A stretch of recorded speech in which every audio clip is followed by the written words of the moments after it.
Let me tell you why a lot of criminals from the 70s, 80s, and 90s are suddenly getting very unlucky.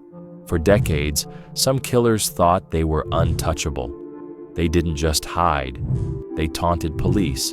They left messages. They came back to crime scenes years later. And they all believed the same thing. If you don't get caught back then, you're a ghost forever. No cameras, no DNA databases, no criminal record, no witnesses. In their minds, the clock ran out. What they didn't realize is that time wasn't working for them. It was working against them. Because forensic science has reached a point where the idea of a perfect crime doesn't really exist anymore. Not if you left DNA behind. Not if someone, somewhere in your family, decides to upload their spit to a genealogy website. Here are two killers who thought they were shadows until science exposed them decades later. Let's start with the one that terrified California for 40 years. Between 1976 and 1986, someone is attacking homes across California. At first, he's called the East Area Rapist. Later, the original Night Stalker. Eventually, the name Golden State Killer sticks. What makes him different isn't just the number of crimes. It's how methodical he is. He commits at least 51 rapes and 13 murders across multiple counties. He wears masks. He scouts neighborhoods for weeks. He learns routines. He listens to police scanners. He leaves no obvious trail. But the most disturbing part is how he controls people psychologically. One of his signature moves is something survivors never forget. He breaks into a home at night. He ties the man up. Then he stacks dishes on the man's back, plates, bowls, glasses. And he tells him very calmly that if he hears those dishes rattle while he's assaulting the woman, he will kill everyone in the house. Imagine lying there, completely helpless, terrified to breathe. For years, police chase him and get nowhere. He moves counties. He changes patterns. He vanishes for long stretches and then comes back. By the late 80s, he stops entirely, and slowly, the case goes cold. Except for one man.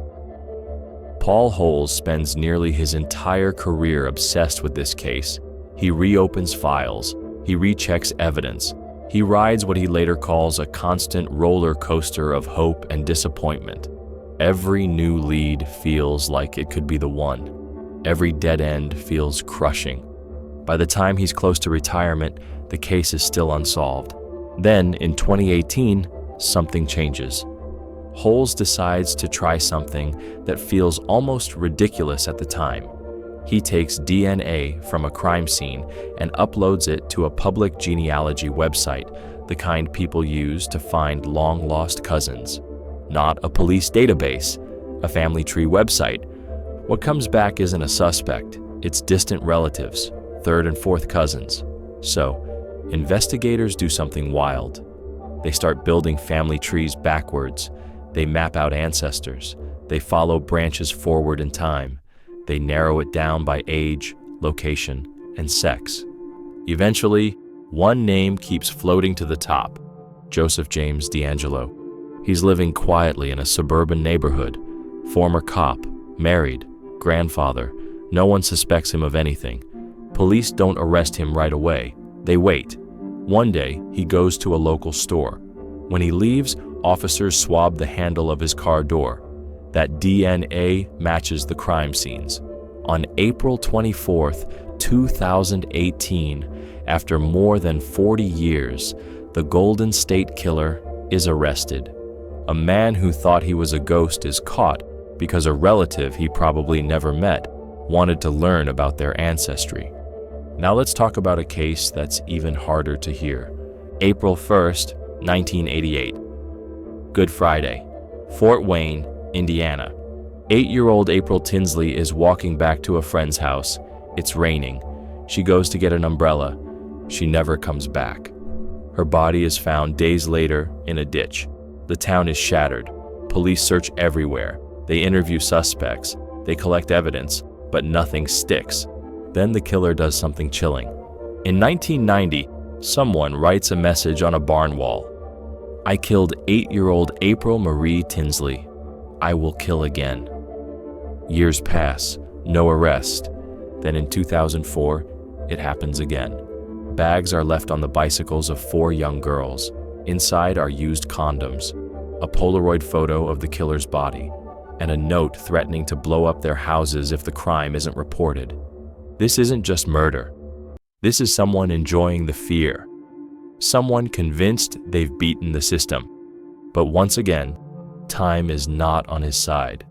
Fast forward to 2018. Police bring in a woman named Cece Moore. She's not a cop. She's not a scientist by training. She's a self-taught genetic genealogist who's become very good at one thing: finding people who don't want to be found. She gets the DNA from the April Tinsley case and uploads it to genealogy databases. Just like with the Golden State Killer, she gets distant relatives. What's shocking is how fast it happens. In 4 days, she builds family trees, narrows the list, and identifies a suspect, John D. Miller. When police knock on his door, they don't even have to say much. His first words are, April Tinsley. In December 2018, he's sentenced to 80 years in prison. A man who taunted police for decades is undone by strangers sharing DNA online. So how does this actually work? It's called genetic genealogy. Instead of matching DNA directly to a suspect, investigators look for relatives. Even if you've never taken a DNA test, someone in your family probably has. Third cousins, fourth cousins, distant enough that you don't know their names. From there, police build family trees. They work forward, eliminate people by age, sex, location, and opportunity. Eventually, the pool gets very small. Then there's DNA phenotyping. This is when companies take DNA and predict physical traits like eye color, skin tone, hair color, face shape, and jaw width. They generate a 3D image of what the person likely looks like. In one Texas case in 2016, a man sees an AI-generated portrait of himself released to the public. He realizes it's over. He walks into his church and confesses to killing Chantal Blankenship. Technology didn't just identify him, it scared him into telling the truth. Now, no tech is perfect. DNA can sometimes transfer through everyday contact. Some states store DNA from newborns for life. Other places use DNA to track minor crimes. And experts say if just 3% of the population is in a DNA database, police can identify almost anyone through family connections. It's scary to think about, but at the same time, it's impressive that police can now identify criminals through DNA technology. Can you imagine what the world would look like today if criminals thought they could get away with anything? Comment your thoughts below, and don't forget to like and subscribe while you're there.